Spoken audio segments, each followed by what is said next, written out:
80 years ago, a rising star vanished without a trace. When she was found, she was a lifeless, mutilated corpse, her body severed and drained of blood, her face slashed into a grotesque Glasgow smile. In a macabre twist, 500 people confessed, taunting the police. Yet, the real killer remains at large. This is the chilling enigma of the Black Dahlia murder. Today, we delve into the dark details. Who do you think the true murderer is?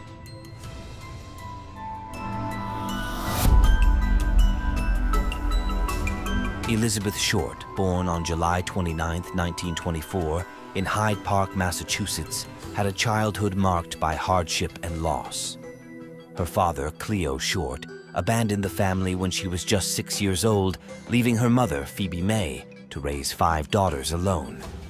The pain of desertion and the struggle to make ends meet cast a long shadow over Elizabeth's early years.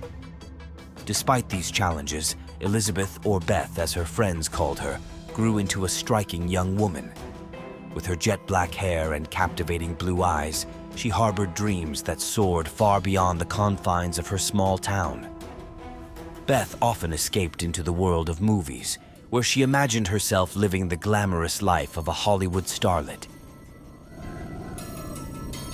At 19, Elizabeth moved to California, drawn by the allure of Hollywood's bright lights and promises of fame. She settled in Los Angeles, a city that embodied the hopes and dreams of countless young hopefuls. With her striking looks and radiant smile, she quickly became a familiar face in the local social scene, often seen in the company of aspiring actors and filmmakers. However, the path to stardom was far from easy. Elizabeth struggled to find steady work in the film industry, often relying on the kindness of friends and acquaintances to get by. Despite the setbacks, her determination never wavered. She continued to pursue her dreams with unwavering resolve, convinced that her big break was just around the corner. Elizabeth's journey through Hollywood wasn't just about chasing fame. It was also marked by numerous romantic entanglements. Her beauty and charm drew many admirers, and she often found herself in the company of men who promised to help her achieve her dreams. One of her most significant relationships was with Major Matthew Michael Gordon, Jr., a decorated Army Air Force officer. They met in 1945, and their relationship quickly blossomed into a passionate romance. Tragically, Major Gordon died in a plane crash just days before the end of World War II. Elizabeth was heartbroken, and the loss left a profound impact on her. She wore a ring he had given her as a token of their love, and often spoke of their plans to marry once he returned from the war. Despite this deep personal loss, Elizabeth continued to seek companionship and support from various men she met along the way. Some of these relationships were fleeting, while others provided brief moments of stability and hope. However, her trusting nature and the transient world of Hollywood often left her vulnerable to disappointment and betrayal. On the cold morning of January 15, 1947, a woman named Betty Berzinger was walking with her young daughter through the Leimert Park neighborhood of Los Angeles. As they strolled down Norton Avenue, Betty noticed something peculiar in a vacant lot. At first glance, it appeared to be a discarded mannequin. But as she approached, the horrifying truth became clear. It was the mutilated body of Elizabeth Short. The body, later identified as Elizabeth, was gruesomely posed. Her torso was severed at the waist, and her blood had been meticulously drained. Her face was slashed from the corners of her mouth to her ears, creating a ghastly Glasgow smile. The brutality of the crime shocked even the most seasoned investigators, and the lack of blood at the scene indicated that she had been killed elsewhere. The investigation into Elizabeth Short's murder was one of the largest in Los Angeles history. The media quickly dubbed her the Black Dahlia, inspired by her rumored fondness for black clothing and a recent film noir, The Blue Dahlia. The case captivated the public's imagination, and the LAPD was inundated with tips and false confessions. Detectives sifted through hundreds of leads, interviewed countless witnesses, and examined the lives of everyone who had known Elizabeth. They even went so far as to reconstruct her final days, hoping to find a clue that would lead them to her killer. Despite their efforts, the case quickly grew cold. The Black Dahlia case is riddled with mysteries and inconsistencies that have perplexed investigators and crime enthusiasts for decades. Let's delve into some of the most baffling aspects of the case. Firstly, there's the issue of the crime scene itself.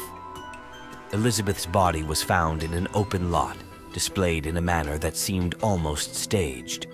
Her body was meticulously cleaned, and there was no blood at the scene, indicating she was killed elsewhere.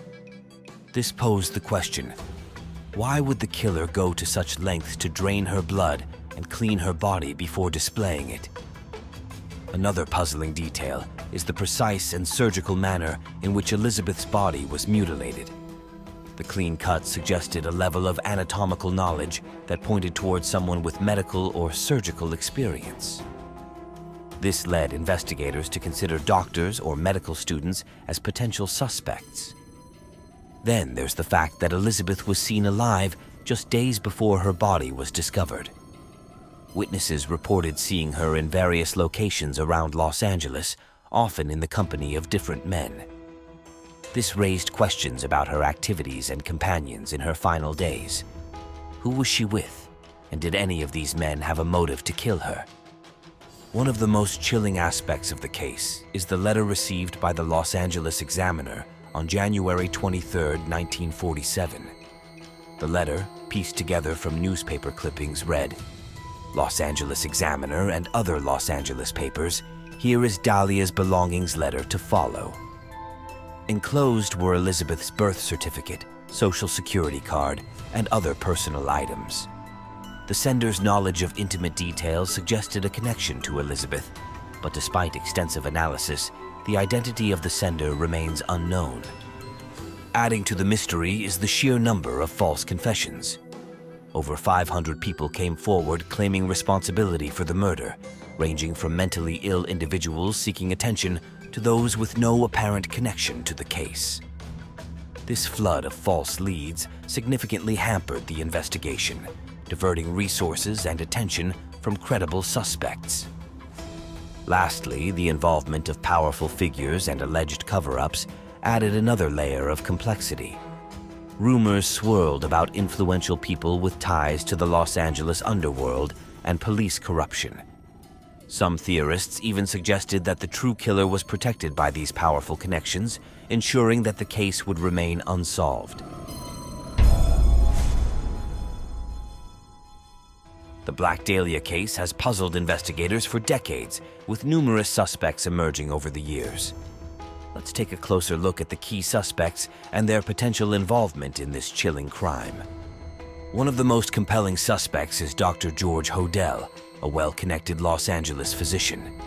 His own son, Steve Hodel, a former LAPD detective, believes George was the killer. George Hodel had the medical knowledge to perform the precise mutilations and lived in the Souden house, rumored to be the site of illegal activities. Police surveillance records and his dark history add weight to these suspicions, but no concrete evidence was ever found. Leslie Dillon, a bellhop and aspiring writer, came under scrutiny due to his detailed knowledge of the murder. He corresponded with Dr. J. Paul DeRiver, a police psychiatrist, discussing the case in great detail. Despite being intensely interrogated, Dillon claimed his interest was purely for a book he was writing. Inconsistencies in his statements and lack of solid evidence meant he was never charged. Mark Hansen, a Hollywood nightclub owner, was closely connected to Elizabeth Short. She stayed at his home on several occasions, and her address book, found with her belongings, was linked to him. Despite his suspicious ties and history with young actresses, no definitive evidence connected him to the murder, and he was eventually dismissed as a suspect.